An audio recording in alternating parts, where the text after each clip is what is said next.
Om Swastiastu. Selamat sore pemirsa, apa kabar Anda sore hari ini? Semoga selalu dalam keadaan sehat. Senang sekali sore hari ini saya Madi Karang kembali hadir dalam dialog Halo Kamtibmas. 2024 baru saja kita lewati beberapa hari dan tentunya kalau kita berbicara tahun 2024 banyak yang mengatakan ini tahunnya pemilu. Tahun 2024 masyarakat Indonesia akan melaksanakan atau akan mengadakan pesta demokrasi pemilu. Nah, hari ini kita akan mengangkat sebuah topik yaitu bagaimana situasi Kamtibmas Daerah Hukum Polres Jembrana menjelang pemilu 2024. Sudah hadir dua narasumber yang akan kita ajak berbincang-bincang mengenai topik kita pada sore hari ini. Langsung saja saya sapa. Yang pertama ada AKBP Endang Tri Purwanto SIK MSI. Beliau adalah Kapolres Jembrana. Om Swastiastu, selamat sore Pak Tri. Selamat sore. Sehat selalu? Sehat, alhamdulillah. Baik, terima kasih sudah hadir pada sore hari ini dan yang pastinya hari ini pun kita sudah menghadirkan seorang praktisi hukum, Ketua Peradi Bali, Bapak Nyoman Budi Arnyana, SH, MH, CLA. Om Swastiastu, selamat sore Pak Budi. Gimana kabarnya? Harus sehat. Ya, baik. Walaupun ini sudah lewat beberapa hari yang lalu, ini selamat tahun baru 2024 juga ya, Pak Tri dan Pak Budi. Hari ini kita akan berbincang-bincang mengenai situasi Kamtibmas Daerah Hukum Polres Jembrana menjelang pemilu 2024. Kalau kita berbicara tentang Jembrana, kita berbicara tentang pintu masuknya Pulau Bali dari arah barat tentunya. Tapi sebelumnya saya mau menanyakan tentang situasi Kamtibmas secara umum di wilayah atau di daerah hukum Polres Jembrana sepanjang tahun ini sendiri, Pak Tri, seperti apa? Kalau sepanjang tahun 2024 tentunya masih pendek ya, Pak Karang ya. Baru kita memasuki beberapa hari. Jadi saya melihat secara umum situasi cukup kondusif, meskipun terdiri dari berbagai macam suku, agama, ras dan sebagainya. Di mana tahun 2023 jumlah kejadian yaitu crime totalnya 320 kejadian dengan crime clearance-nya 296. Adapun jenis kejadian yang sering terjadi adalah pencurian biasa, sejumlah 80 kejadian, kemudian pencurian pemberatan 48 kejadian, penganiayaan 33 dan curanmor 30. Juga ada narkotika. Selain kita juga melakukan penindakan, kami juga mengedepankan restoratif justice. Ini merupakan pendekatan hukum yang baru, mungkin nanti bisa kita bahas juga dengan Bapak pengacara kita ya, di mana jumlahnya naik yang menjadi di tahun 2023 adalah 98 kasus kita RJ-kan atau kita ajukan restoratif justice. Jadi secara umum mungkin seperti itu, situasi kondusif dan masyarakat nyaman dan aman untuk berusaha, beragama dan sebagainya. Ya, kalau kita berbicara tentang beberapa hari yang lalu, ini kita juga baru memasuki tahun 2024. Seperti di awal saya sempat mengatakan bahwa Jembrana dengan pelabuhan Gilimanuknya merupakan pintu masuk ke Pulau Bali ini sendiri. Evaluasi seperti apa ini yang perlu diketahui oleh masyarakat, kepadatan kendaraan yang masuk maupun keluar ini sendiri, Pak Tri? Seperti kita ketahui, di beberapa hari yang lalu sempat viral, tapi itu di Denpasar ya. Iya. Ini mungkin salah satunya kontribusi akibat dari Gilimanuk atau pintu Bali bagian barat itu lancar. Nah, sehingga akan berdampak di Denpasar. Nah, ini sebagai tujuannya, di mana data kami berdasarkan koordinasi dengan stakeholder terkait yaitu ASDP, selama Nataru ada 64.312 kendaraan yang masuk Bali. Sedangkan di situasi normal itu 51.623. Tentunya ini ada kenaikan sebesar 12.000 sekian atau 24,58%.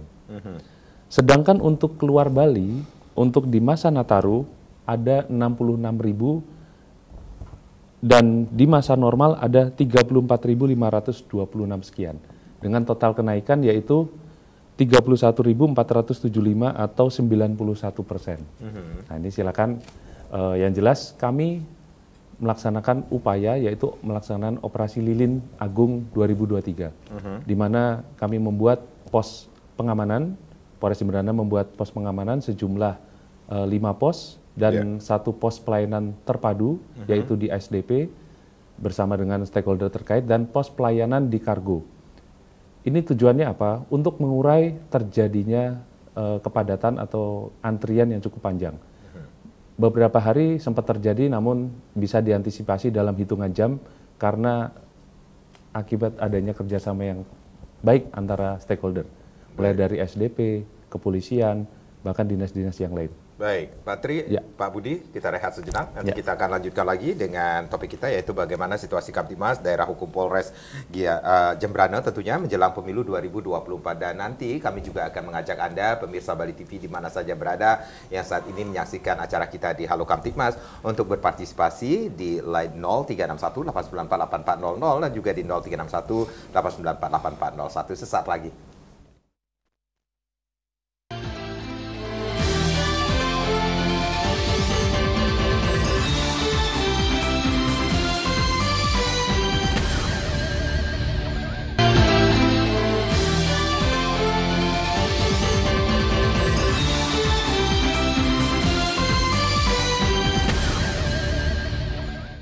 Ya, terima kasih Anda yang baru saja bergabung bersama kami di Halo Kamtibmas. Situasi Kamtibmas Daerah Hukum Polres Jembrana menjelang pemilu 2024 masih kita angkat menjadi topik kita pada sore hari ini. Masih bersama AKBP Endang Tri Purwanto, beliau adalah Kapolres Jembrana, dan hari ini pun kita sudah menghadirkan Ketua Pradi Bali, praktisi hukum, Bapak Nyoman Budi Adnyana. Silakan, nanti kami akan memberikan kesempatan Anda untuk berpartisipasi, bertanya langsung bersama kedua narasumber saya di studio di 0361-894-8400 dan juga di 0361-894-8401. Pak Kapolres, Pak Tri, kalau tadi Bapak mengatakan ini cukup kondusif situasi Kamtibmas di daerah hukum Polres Jembrana ini sendiri.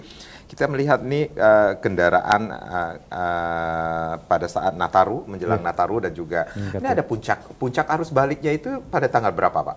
Puncak arus balik tentunya setelah libur Nataru ya, yaitu tanggal 1, tanggal 2. Tapi tanggal 1, tanggal paling tinggi 2. puncaknya adalah tanggal 2. Ada hambatan kenaikan. di sini kan juga? Hanya antrian saja. Antrian saja. Antrian itu tapi tidak sampai mengganggu jalan. Hanya di daerah namanya itu di gangnya sebelum Gelung Kori. Oke, baik.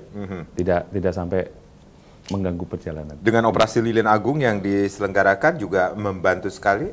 Alhamdulillah sangat membantu sekali karena personil tentunya tergelar semua di lapangan untuk memberikan pelayanan yang terbaik kepada masyarakat dan memberi himbauan-himbauan sehingga masyarakat paham bahwa salah satu aturan yang terbaru yaitu terkait dengan pembelian tiket, di mana pembelian tiket itu tidak boleh radius 2 kilo. Jadi memang harus jauh-jauh hari membeli tiket. Dulu ya? Jauh jaraknya tidak boleh 2 kilo dari pelabuhan, seperti itu. Sehingga itu membuat tidak adanya antrian di pelabuhan. Jadi benar-benar masyarakat yang akan berangkat itu sudah memiliki tiket dan hanya tinggal langsung masuk. Oh gitu. Seperti itu. Baik, baik. Ini sangat membantu sekali dengan berapa pos yang sudah 5 pos yang 5 pos pengamanan itu untuk pengamanan di gereja. Sedangkan yang 1 pos pelayanan kita ada di pelayanan kargo sebelum Gelung Kori. Dan 1 pelayanan terpadu ini bersama-sama instansi terkait yaitu ada di SDP-nya sendiri. Baik, baik. Target dari operasi Lilin Agung sendiri seperti apa, Pak? Yang diselenggarakan di wilayah hukum atau daerah hukum Polres Jembrana ini sendiri? Targetnya tentunya karena ini pengamanan terkait dengan perayaan Natal, tentunya memberi rasa nyaman dan aman bagi umat Kristiani yang akan melaksanakan ibadah di gereja. Itu target yang pertama. Yang kedua, tentunya terkait dengan liburan, yaitu memberi kelancaran dan menghilangkan adanya gangguan keamanan, keselamatan, ketertiban, dan kelancaran lalu lintas, atau disingkat Kamseltip Carlantas. Demikian. Baik. Mungkin targetnya itu. Ya. Pak Budi, dari uraian dari apa yang disampaikan oleh Bapak Kapolres Jembrana ini sendiri, situasi yang cukup kondusif, tetapi tidak menutup kemungkinan gangguan Kamtibmas juga masih saja terjadi di daerah hukum Polres Jembrana ini sendiri. Upaya-upaya juga sudah dilakukan dari pihak Polres Jembrana ini sendiri.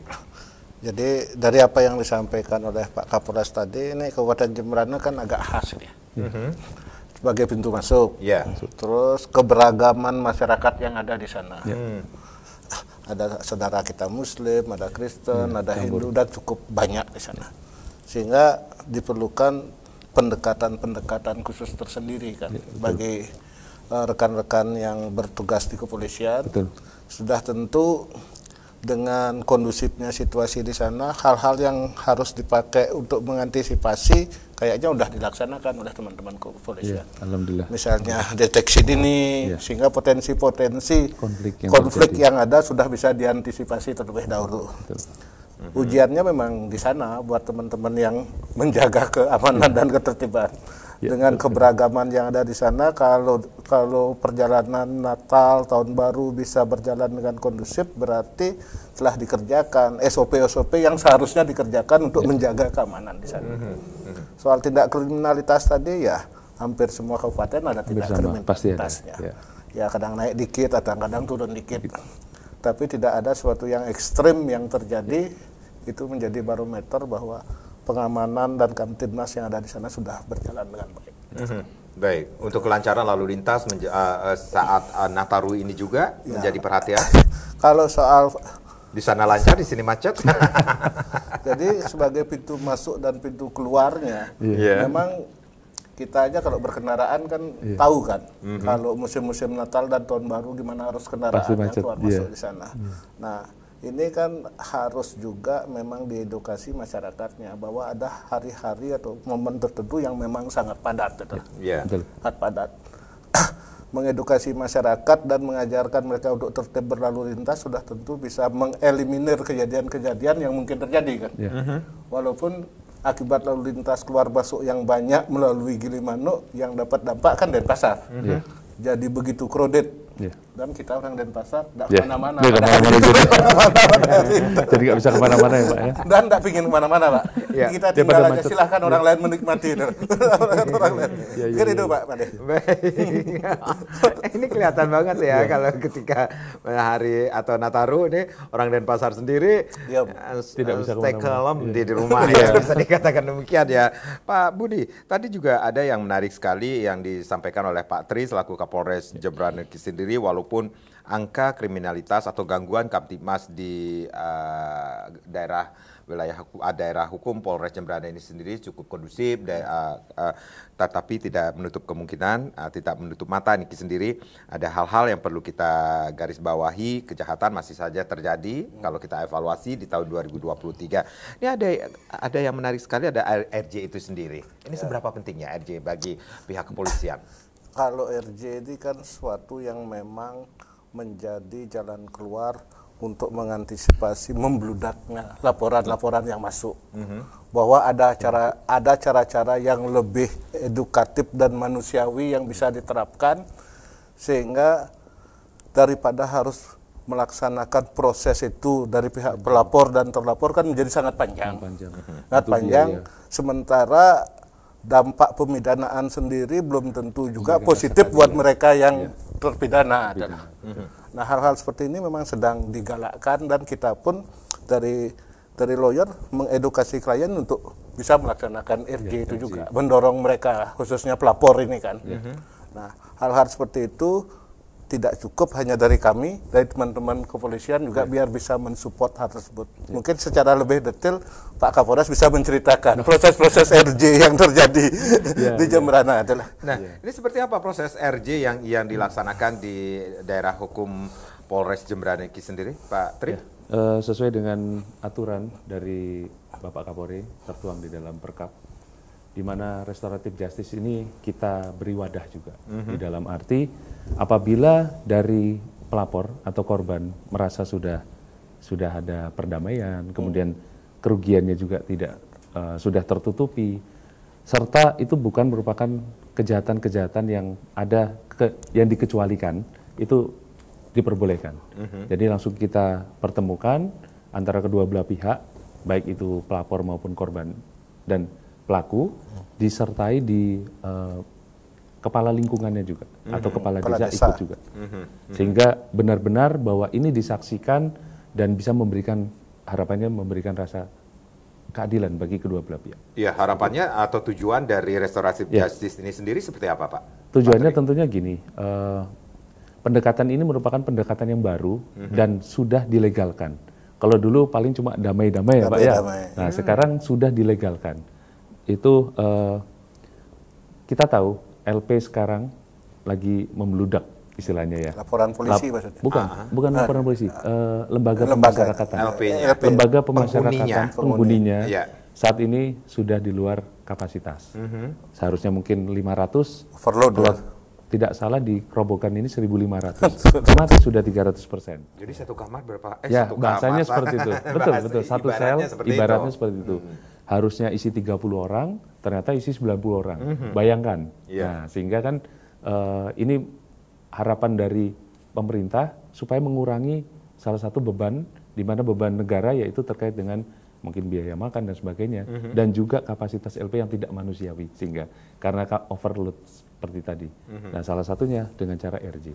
Baik. Itu harapannya. Itu harapan dari diberlakukannya RJ ini. Tetapi sendiri, ada yang tidak diperbolehkan. Contoh, pelakunya merupakan pelaku residif, itu tidak boleh. Residivis berarti dia sudah melakukan berulang kali. Seperti itu.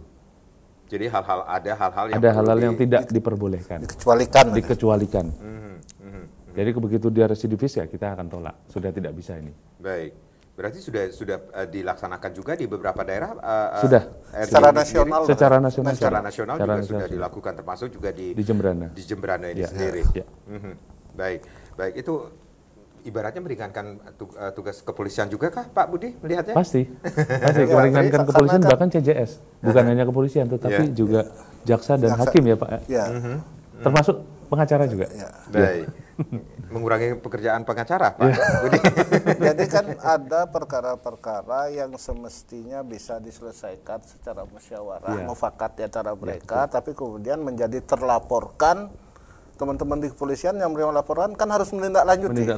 Betul. Padahal itu harusnya bisa diselesaikan di antara mereka. Betul. Makanya ketika proses RJ itu kan melibatkan kepala desa atau apa, biar disaksikan oleh kepala desa, ini loh warganya udah menyelesaikan dengan baik. Selesai. Gitu. Oke, baik. Berarti ada case-case atau kasus-kasus yang hanya bisa diperbolehkan untuk dilakukan RJ ini sendiri, Pak Tri? Ya, ada. Ya, seperti mungkin penipuan. Seperti itu. Kemudian karena korban sudah dikembalikan kerugiannya, ada pengembalian kerugian, pengembalian kondisi semula, itu bisa. Kemudian kayak kemarin ada lagi yang terkait dengan kecelakaan. Iya, baik. Terjadi perdamaian kedua belah pihak, kita pertemukan, nanti mungkin kita akan RJ-kan juga. Baik. Bagaimana dengan kasus narkotika? Narkotika tidak bisa. Narkotika tetap harus lanjut. Ya, tetapi ada namanya seandainya yang bersangkutan merupakan kita anggap sebagai korban, contoh dia baru melakukan sekali, biasanya itu korban, dia berlaku sebagai korban dan harus direhabilitasi. Tentunya nanti ada proses namanya assessment, di assessment bahwa yang bersangkutan ya benar menjadi korban dan ini kita RJ-kan untuk tidak dilanjutkan proses hukum tetapi direhabilitasi bahasanya, bukan tidak diproses hukum secara seperti masuk ke jaksa dan sebagainya, seperti itu Pak Karang. Baik. Angka yang paling menonjol ketika dilakukan RJ ini sendiri atau kasus yang paling menonjol, paling banyak dilakukan dengan RJ ini sendiri? Hanya mungkin pencurian kecil ya, pencurian yang biasa, konvensional, kejahatan konvensional saja. Hanya seperti itu. Sekarang kan lagi marak nih online kejahatan online juga. Ini apakah bisa kejahatan online saat ini tentunya masih ditindaklanjuti ya. Karena rata-rata pelakunya bukan dari Bali. Oke. Ya, beberapa yang laporan ke kita pelakunya itu rata-rata dari luar Bali. Kita cek ada di Sumatera, ada di Kalimantan, di Sulawesi. Sehingga mungkin lebih berhati-hati jika Anda akan bertransaksi secara online, memastikan lagi bahwa benar-benar transaksi itu sah dan orangnya bisa dipercaya. Baik, Pak Budi, berarti ada manfaat yang dilakukan ketika dilakukan RJ ini sendiri, Pak? Sangat besar manfaat. Sangat besar. Biasanya kalau dulu sebelum ada RJ, teman-teman di kepolisian kan tidak berani mengambil peran dalam proses itu. Karena ada payung hukumnya. Betul. Misalnya kalau hal-hal kecil, misalnya utang 5 juta, 10 juta jadi laporan polisi kan, orang yang dilaporkan kalau terbukti pidana tetap akan dipidana. Sementara objeknya sendiri cukup kecil. Kalau misalnya itu harus menggunakan anggaran negara untuk proses penyidikan, sampai kejaksaan, sampai pengadilan, memboroskan itu. Bisa saja melebihi dari kasusnya sendiri ya. Bisa jadi. Kan itu. Dan yang kedua juga seperti yang dibilang LP udah penuh. Dan orang yang misalnya dalam kejahatan-kejahatan ringan ini masuk LP, jadi pinter. Bukan tambah baik. Bukan jadi tambah pinter. baik, tambah pintar karena di training di sana kan. Bentar, pintarnya dalam hal? Ya karena pergaulan di LP kan. Bertukar pengalaman. Nah, kadang kan pengalaman itu merupakan guru yang terbaik. Nah, masalah ini pengalaman jelek yang ditularkan ya Pak ya. Terus ini ada tambahan kurikulum vitae nanti ya di situ ya. Terus yang Pak Kapolres bilang tadi misalnya narkotika, kenapa harus direhab? Apalagi anak-anak muda yang korban misalnya dijebak sama temennya untuk make, kemudian ketangkep. Kan ini pemakai korban. Masuk misalnya LP, diproses dari kepolisian, kejaksaan, masuk sebagai pemakai, keluarnya bisa jadi pengedar. Bisa jadi. Kan memperburuk situasi kan. Baik. Sehingga rehabilitasi itu sebuah pilihan yang bagus. Itu jalan yang terbaik tentunya, solusi kan? yang terbaik. Di assessment. Baik, Pak Tri, Pak Budi, kita rehat kembali, nanti kita akan lanjutkan lagi. Pemirsa, jangan kemana-mana, kami akan kembali sesaat lagi.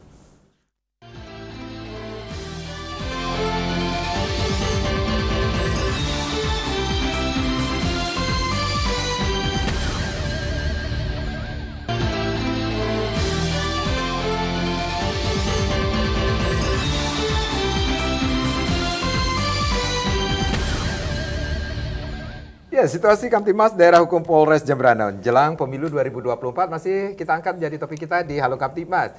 Silakan, ada yang ingin bergabung bersama kami. Line sudah kami buka di 0361894800 dan juga di 0361894801. Masih bersama Kapolres Jembrana AKBP Endang Tri Purwanto dan juga praktisi hukum sekaligus Ketua Pradi Bali Bapak Nyoman Budi Adnyana. Nah, kita akan masuk ke di awal saya sempat mengatakan 2024 adalah tahunnya pemilu, termasuk juga seluruh masyarakat Indonesia akan mengadakan pesta demokrasi.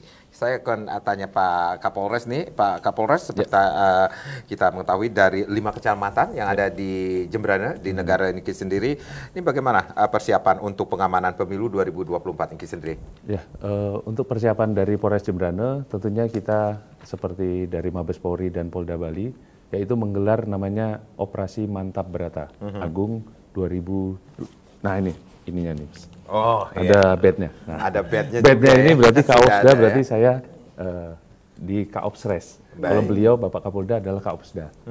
Jadi terkait dengan pemilu, tentunya kita sudah mendatakan titik-titik rawan, termasuk juga berapa TPS dan sebagainya. Adapun jumlah TPS yang ada di Kabupaten Jembrana yaitu jumlahnya 898.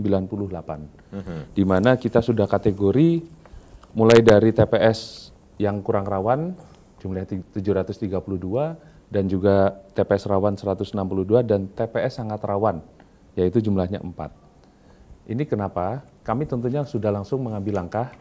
Apabila kami kekurangan personil, kami dari Polres Jembrana sudah meminta backup dari Polda Bali juga. Sehingga khusus untuk TPS sangat rawan, ini jumlah personil yang lainnya mungkin diisi cuma 1 personil 1 TPS, ini kita isi 2 personil di dalam 1 TPS. Sedangkan di TPS rawan, di mana jumlahnya 162, saya isi 1 personil, jadi jumlahnya 162. Sedangkan yang kurang rawan, hanya saya isi 244 personil. Seperti itu mungkin yang bisa saya sampaikan, dan saat ini tentunya kita sudah countdown, jumlah hari sudah makin berkurang yaitu mendekati pencoblosan tanggal 14 Februari, berarti sekarang sudah 10 Januari, berarti 35 hari lagi menuju pemilihan umum. Tentunya beberapa persiapan kami sudah sering berkoordinasi dengan KPU dan Bawaslu terkait mungkin dengan adanya pelanggaran pemilu, yaitu melalui sentra Gakumdu yang dikedepankan adalah Bawaslu. Sedangkan proses saat ini yaitu kami sedang melakukan membantu pengamanan KPU lagi pelipatan kotak suara. Surat suara. Ya, surat suara. Bahasanya susu. Nah, surat suara. Ya. Jadi pelipatan surat suara yang saat ini sedang DPR RI. Ya, DPR RI. Sedangkan untuk DPD baru akan berangkat dari Klaten itu tanggal 10 Januari berarti hari ini, dan mungkin diperkirakan tiba di tanggal 11 Januari. Tentunya kami siap melakukan pengawalan, dan kebetulan ada aplikasi di Polres Jembrana yang dibuat dengan nama SIG, Sistem Informasi Geografi, di mana kita bisa klik mobil patroli yang melakukan pengawalan, itu ada 2, lalu lintas dan sabara. Itu kami lengkapi dengan kamera ini menyorot ke dalam kabin dan keluar. Dan sehingga saya dan beberapa perwira pengendali bisa mengendalikan anggota yang melakukan pengawalan sedang berbuat apa, sedang berbincang apa, berbicara apa, berkomunikasi apa. Sehingga benar-benar dapat kita pastikan bahwa ini netral. Benar-benar anggota melaksanakan tugas dan diawasi. Dan itu terrekod. Ya. Baik, menghadapi pemilu 2024 ini sendiri, Polri dengan tegas pula menyatakan netralitas. Baik. Nah, kita mengetahui juga dengan netralitas dari Polri, TNI Polri bisa dikatakan demikian, namun sejumlah pihak memanfaatkan momen-momen beberapa peristiwa untuk menyebarkan hoax seperti itu, Pak. Sehingga membuat kondusivitas Kamtibmas dan kepercayaan masyarakat kepada Polri agak terganggu ini sendiri. Nah, ini seperti apa upaya-upaya dari Polri untuk memberikan edukasi, sosialisasi kepada masyarakat bahwa memang benar netralitas Polri ini yang jelas kan pada saat pemilu. Beberapa program sudah dikeluarkan oleh Bapak Kapolri, termasuk juga kami selaku yang di Polres Jemberana membuka layanan pengaduan dengan nomor handphone yaitu 0821 4587 2003. Kebetulan 2003 ini angkatan Akpol saya. Nah, jadi disitulah kalau memang diduga ada pelanggaran terkait dengan netralitas anggota, silakan sampaikan kepada kami. Kami langsung akan melakukan penindakan. Sampai saat ini sudah adakah pelaporannya? Tidak ada sama sekali. Tidak ada sama sekali. Karena mungkin saya katakan hoax tadi ya. Hoax itu kan berita burung, berita yang tidak bisa dipertanggungjawabkan. Bahkan kami juga bersama KPU, di mana jumlah petugas ini petugas honorer yang dia dibayar untuk melakukan pelipatan surat suara itu sejumlah 88. Sebelum mengawali tugas, kami apelkan, kemudian diapelkan bersama-sama petugas, kita geledah dan cek tidak boleh ada barang handphone yang dibawa pada saat melakukan tugasnya pelipatan surat suara. Dan begitu dia keluar, sama digeledah lagi. Sehingga benar-benar mereka konsentrasi, fokus untuk melakukan pelipatan surat suara dan mudah-mudahan ini tetap kita jaga netralitas, bahkan anggota KPU juga masuk, kita juga geledah. Seperti itu. Baik, sampai saat ini pelanggaran pemilu sudah adakah laporan masuk? Laporan yang di Sentra Gakumdu sampai saat ini masih belum ada. Belum ada? Belum ada. Jadi kita masih menunggu, sifatnya yang proaktif adalah Bawaslu melalui Panwascam yang ada di kecamatan. Jadi kami yang di Sentra Gakumdu, penyidik-penyidik Gakumdu hanya berkoordinasi dengan Bawaslu. Apabila ada pelanggaran, baru kita melakukan suatu langkah-langkah. Seperti itu. Baik. Saat ini bisa dikatakan masih kondusif. Pelanggaran pemilu juga belum ada laporan masuk. Belum ada laporan masuk. Baik. Pak Budi, ini bagaimana mestinya masyarakat menyikapi pelaksanaan pemilu yang akan kita selenggarakan nanti tanggal di bertepatan dengan Hari Kasih Sayang ya ibaratnya ya 14 Februari ini sendiri, Pak Budi. Jadi sebenarnya event pemilu ini kan event yang akan secara periodik tetap akan dilaksanakan. Kita akan berpemilu setiap 5 tahun sekali. Yang namanya pesta. Pesta kan harusnya ya sesuatu yang harus disikapi dengan sikap yang senang lah. Senang, riang gembira, seperti itu? Harusnya seperti itu. Nah, jadi ketika itu merupakan sebuah kegiatan rutin, harusnya tidak terlalu mengganggu masyarakat kan. Kita cuma melaksanakan hak kita dan itu juga sifatnya sangat private kan.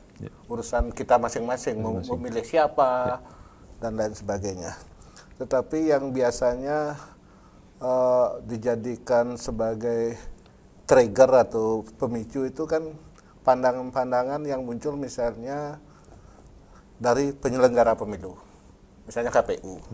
Nah, kalau misalnya kemudian ada yang menuding bahwa KPU tidak beres dalam konteks administrasi data pemilih, itu bisa jadi potensi kan. Terus misalnya dari Bawaslu kan penegakan hukum ini kan ada dua nih, bisa temuan Bawaslu, bisa laporan kan, dua hal itu. Nah, ketika misalnya dari Bawaslu ini sudah melaksanakan penegakan hukum secara fair, netral dan tidak diskriminatif, saya pikir tidak ada masalah kan. Itu dari penyelenggara, dari penegakan hukumnya melalui Gakumdu. Yang ketiga kan dari peserta pemilunya sendiri. Jadi kalau dari peserta pemilu kan mestinya bisa mengedukasi para anggota dan pemilihnya untuk memang menganggap ini sebuah ritual yang harus dilaksanakan dengan gembira. Dengan gembira. Ya, betul. Nah, jadi hal-hal seperti itu bisa menepis tudingan-tudingan miring yang bisa diarahkan kepada penyelenggara penegakan hukum dan pengawas peserta pemilu ini. Hal-hal seperti itu sebenarnya sudah bisa dideteksi lebih awal oleh teman-teman di kepolisian. Suatu hal yang umum terjadi dalam proses pemilu baik di tingkat pusat maupun daerah itu. Yang biasanya dilakukan oleh oknum-oknum itu kan mulai mendiskreditkan dengan berita-berita yang seperti Pak Karang bilang tadi. Hoax tadi. Hoax tadi. Nah, hal-hal seperti ini akan berpulang lagi kepada mereka-mereka yang terlibat dalam semua proses itu, penyelenggaranya, penegakan hukumnya, pesertanya. Kalau ketiga hal tersebut sama-sama sepakat untuk membuat proses pemilu ini berjalan dengan baik, netral dan tidak diskriminatif, saya pikir tidak akan ada masalah. Ya, betul. Proses edukasi kepada pemilih bahwa silakanlah dipilih sesuai dengan keyakinan politik dan ideologi masing-masing. Kalau perlu memilih dalam bentuk figur atau orang, silahkanlah dilihat visi misi, rekam jejak. Itulah yang jadi barometer mereka untuk melakukan pemilihan. Nah, proses edukasi kepada pemilih ini sangat penting. Walaupun tinggal 35 hari lagi, mau milih, lihat aja visi misi, rekam jejaknya, dan sesuai dengan pilihan ideologi pribadi mereka tentang figur-figur dan calon itu. Kalau semua melakukan itu, saya pikir tidak akan ada rame-rame. Baik. Betul nggak Pak? Betul. Ya, betul. Baik, Pak Tri, seperti kata Pak Budi tadi, saya juga mengatakan bahwa mungkin ada beberapa oknum yang menyebarkan hoax seperti itu. Kemudian apa langkah-langkah dari kepolisian untuk khususnya dari daerah dari Polres Jemberana ini sendiri untuk menangkal hal tersebut agar meminimalisir hal tersebut tidak terjadi seperti itu. Ya, dari kepolisian khususnya dari Polres Jemberana tentunya kita melaksanakan patroli cyber. Jadi kita mengidentifikasi kira-kira akun mana atau sumber-sumber mana, media sosial mana yang sering mengirim berita-berita yang tidak bisa dipertanggungjawabkan. Nanti setelah itu kita telusuri akun tersebut dan tentunya kalau memang sudah masuk pidana, kita akan tindak lanjuti terkait dengan penyebaran berita hoax. Baik. Tapi sampai saat ini masih belum ada. Belum ada? Ya, belum ada terkait dengan yang ada di Jemberana. Baik, baik. Kali ini atau pada saat ini kita masih melaksanakan tahapan pemilu, tentunya pasti saja ada ya gesekan antar pihak yang berkonsentrasi seperti kata Pak Budi ini sendiri. Pendekatan seperti apa yang dilakukan dari pihak Polres? Jadi pendekatan yang sudah dilakukan tentunya sebelum pemilu ini berjalan kita dulu sudah pernah melakukan deklarasi damai. Jadi deklarasi damai antara semua peserta pemilu dan partai politiknya. Dalam arti untuk memberikan janji bahwa kita benar-benar melaksanakan politik yang tadi disampaikan Pak Budi, yaitu politik yang riang, ya politik yang gembira, di mana tidak ada gesekan, tidak ada saling mencurigai kalau perlu, sehingga benar-benar sesuai dengan aturan yang ada. Dan kita memang memilih calon pemimpin yang kelak akan memajukan bangsa ini. Kemudian kami juga, karena kami juga baru 3 minggu, tentunya kami langsung melakukan pendekatan terhadap tokoh-tokoh yang ada, baik itu tokoh agama, tokoh masyarakat dan sebagainya, untuk sama-sama kita menciptakan situasi yang tetap kondusif, ini tetap berjalan. Dan saya juga meminta masukan dari tokoh-tokoh tersebut apabila ada suara-suara atau kisaran-kisaran yang dapat merupakan potensi konflik, supaya nanti akan bisa saya selesaikan. Baik. Sebelum menjadi masalah yang lebih besar. Baik, dengan deklarasi damai itu sendiri, kemudian ada kata janji juga. Sampai saat ini ada yang mengingkari janji itu kah? Kalau itu saya silakan masyarakat yang menilai ya. Yang jelas saya juga lagi mau membuat nih Pak Karang dan Pak Budi. Jadi nanti di akhir bulan 28 Januari kebetulan ada beberapa komunitas yang hobinya sama, yaitu Kicau Mania. Nah, saya akan mengadakan lomba Piala Kapolres. Jadi saya kasih wadah, saya beri wadah, silakan nanti kita melakukan lomba lomba burung berkicau di halaman Mapores. Silakan nanti bagi yang memiliki hobi yang sama, silakan nanti datang untuk memeriahkan, dan kita akan deklarasikan meskipun kita berbeda-beda, tentu kita tetap satu untuk menginginkan pemilu yang damai. Baik, ini lomba kicau burung ya. Kicau burung. Saya punya burung satu di rumah, boleh ya? Boleh. Baik, kita rehat kembali, nanti kita lanjutkan lagi. Pemirsa jangan kemana-mana, kami akan kembali saat lagi.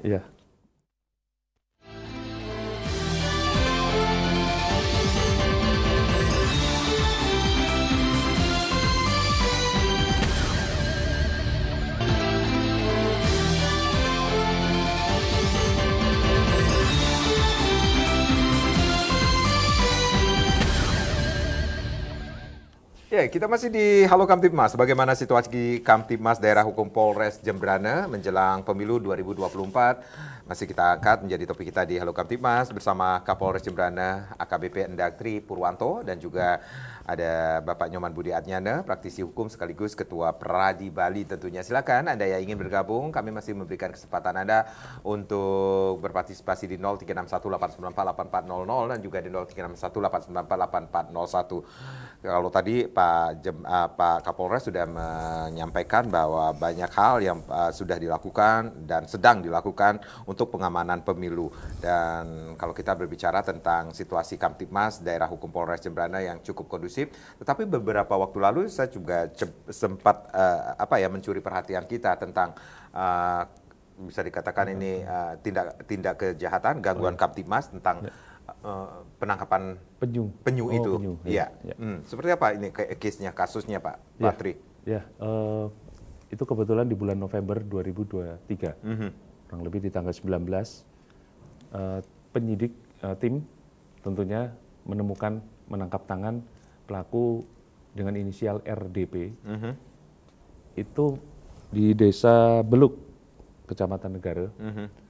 Di mana ada 18 penyu yang berusaha diselundupkan, akan dibawa dijual ke arah Denpasar. Di mana jumlah itu 18 penyu dalam keadaan hidup. Tentunya setelah kita lakukan penangkapan, kemudian kita lakukan penyitaan, kita langsung berkoordinasi dengan BKSDA. BKSDA dan juga JSI. JSI ini Jaringan Satwa Indonesia. Di mana mereka concern terhadap konservasi alam, kemudian juga segera kita lakukan koordinasi dan segera juga saat itu supaya masih hidup langsung dilepas liarkan lagi. Dan ini langsung berita acara kita buat supaya nanti bisa maju tetap bersama dengan CJS, yaitu jaksa maupun hakim. Kita jerat dengan undang-undang terkait dengan lingkungan hidup ya, tentang satwa liar. Baik. Ada beberapa jenis penyu juga yang dilindungi, itu apakah termasuk jenis penyu yang dilindungi? Penyu hijau itu sendiri, Pak? Itu. Pak Tri? Salah satunya penyu hijau juga. Selain penyu juga ada yang menarik perhatian, yaitu terkait dengan tindak pidana perdagangan orang, di mana cukup banyak. Seperti kita ketahui di Kabupaten Jembrana ini banyak warganya yang ingin bekerja ke luar negeri, baik di kapal pesiar maupun di darat bahasanya ya, di laut dan di darat. Tentunya ini menarik dan menjadi lahan yang bisa dikatakan oleh para penipu untuk melakukan penipuan. Sehingga dikatakanlah bahwa kamu bisa bekerja di sini dengan membayar sekian, kemudian nanti saya akan transfer ke Jepang, ke negara-negara yang kira-kira dia bisa menerima pekerjaan dari warga negara kita, dan sampai sana ternyata tidak ada pekerjaan itu. Nah itu beberapa kali kita sudah ungkap. Akhirnya kita nanti akan jerat dengan undang-undang terkait dengan TPPO dan undang-undang perlindungan pekerja migran, serta kita kenakan juga pasal KUHP.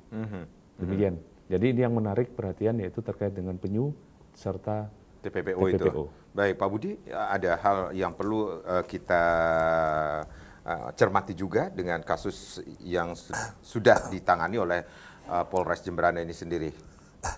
Jadi kalau soal penyelundupan penyu itu, ini sebenarnya tidak pernah selesai ya. Selalu ada yang mencoba untuk melakukan itu. Dan selalu ada yang mencoba, digagalkan, seperti itu kah? Ya, kalau semua bisa digagalkan, kita kan bersyukur.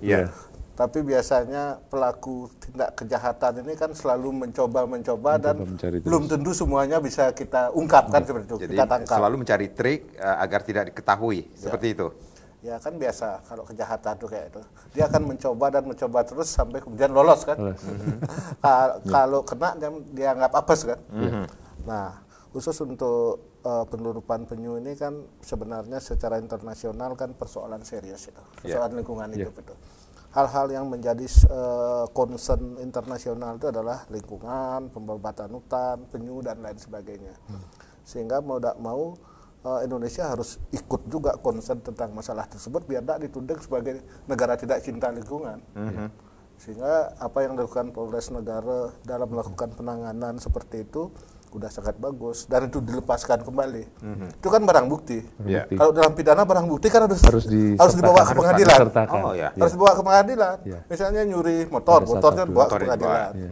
Nyuri apapun harus barang buktinya. Tapi karena ini adalah barang hidup, ya mungkin didokumentasikan dan dilepas kembali karena lebih kepada penyelamatan hewannya terlebih dahulu. Jadi barang penyunya tidak usah dibawa ke pengadilan. Kalau dalam seluruh proses dari mati nanti ya. Polisian, kejaksaan dan pengadilan penyunya ini dalam proses udah almarhum nanti penyunya. Sehingga tindakan yang dilakukan oleh Polres Negara dengan langsung melepaskan kembali ke alam itu sudah ikut membantu pelestarian lingkungan khususnya untuk penyu. Nah, selain itu TPPO ini sendiri, apa yang harus dicermati oleh masyarakat? Terkait dengan tadi TPPO, perdagangan orang. Jadi ini sebenarnya yang harus dilakukan oleh semua stakeholder adalah mulai meneliti dan mengawasi dengan ketat agen-agen ini. Agen-agen kan mereka yang menjadi garda depan yang merekrut kan. Nah, ini mungkin perlu diberikan edukasi agen-agen ini atau diawasi apakah memang benar mereka sudah memenuhi syarat sebagai agen untuk mengirim tenaga kerja ke luar negeri. Pekerja migran. Itu kan harus di cross check juga. Ini mereka punya agen di luar sebagai partnernya itu apakah benar-benar sudah fix bisa mengakomodir tenaga kerja yang direkrut ini untuk dibawa ke luar negeri. Jangan-jangan mereka cuma lokalan aja. Kalau lokalan aja dan tidak punya hubungan di sana kan orang jadi terlantar di sana kan. Intinya harus hati-hati seperti itu. Harus hati-hati dan agen-agen ini perlu diedukasi dan diawasi agar bisa menjadi agen yang benar sebagai pengirim tenaga kerja. Baik, Pak Tri, tentunya ada himbauan kepada masyarakat, khususnya di masyarakat Jembrana menjelang pemilu 2024 ini sendiri. Silakan Pak Tri. Ya, tentunya ini merupakan salah satu juga tempat wadah. Pas sekali. Saya juga menghimbau kepada seluruh warga, khususnya warga masyarakat Jembrana, untuk bersama-sama kita menjaga situasi Kamtipmas tetap kondusif, tetap nyaman, sehingga nanti ke depan kita bisa mengikuti pemilihan umum secara damai dan memilih pemimpin yang kelak akan mensejahterakan rakyatnya. Baik, seperti disampaikan tadi, yang namanya pesta demokrasi harus kita sikapi dengan gembira, riang, gembira tentunya, dengan hati yang senang seperti itu. Pak Tri, Pak Budi, terima kasih sudah sharing. Saya Made Sukadar Kara, terima kasih. Kita berjumpa lagi di lain kesempatan. Sampai jumpa. Om Santi Santi Santi Om.